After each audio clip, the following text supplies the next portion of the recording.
AI ও Web3 যুগে প্রাসঙ্গিক রাখতে কোর্স স্ট্রাকচার কিভাবে ডিজাইন করা হয়েছে? দেখুন এআই রাইট নাও একটা কাইন্ড অফ আমাদের জন্য দুঃস্বপ্নের মতো, রাইট? যেকোনো ব্যক্তি যেকোনো কিছু যখন শিখতে যাচ্ছেন, ফার্স্ট কোয়েশ্চেন আচ্ছা এআই কি এটাকে রিপ্লেস করে ফেলবে বা জব পাওয়া যাবে কিনা? দেখুন এআই অনেক জব রিপ্লেস করবে আনডাউটেডলি, কোনো সন্দেহ নাই। ঠিক আছে? প্রোগ্রামিং সেক্টরের অনেক কিছু রিপ্লেস করবে। বাট ব্লকচেইন একটা জাস্ট আমি ফ্যাক্ট বলি আপনাদেরকে।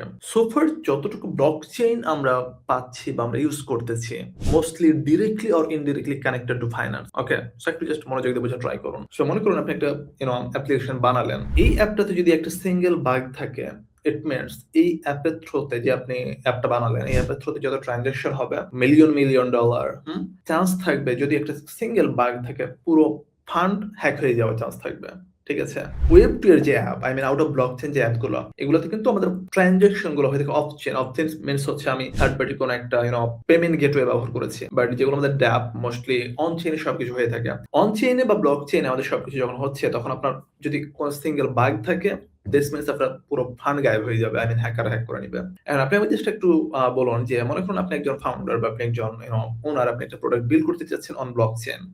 সো আপনি কি এই রিস্ক নিবেন যে আমি জাস্ট এআই তে গেলাম, এআই কে প্রম্পট দিলাম অ্যান্ড একটা অ্যাপ আমাকে বানিয়ে দিল অ্যান্ড সেটাকে লঞ্চ করে দিলাম। আপনি এই রিস্ক নিবেন? কতটুকু যুক্তিসঙ্গত? মানে জাস্ট আপনার নিজেকে ওই পজিশনে রেখে চিন্তা করুন, হ্যাঁ? চিন্তা করুন যে আপনি কি করবেন ওই জায়গাটাতে। যে ওকে আমি জাস্ট এআই এর উপর ডিপেন্ড করে একটা অ্যাপ লঞ্চ করে দিয়েছি আর ২ দিন পর দেখা গেল আমার সব ফান্ড গায়েব। So blockchain is very sensitive. Blockchain আসলে কি করে? ব্লকচেইন হচ্ছে আমাদের ডেটাটাকে সিকিউরলি সেভ করে বা স্টোর করে। অ্যান্ড এআই কি করে? এআই মূলত এই ডেটা গুলোকে নিয়ে সে চিন্তা করে বিভিন্ন ডিসিশন বেসিক্যালি দেয়।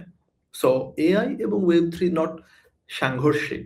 তারা মূলত একই সাথে কাজ করবে।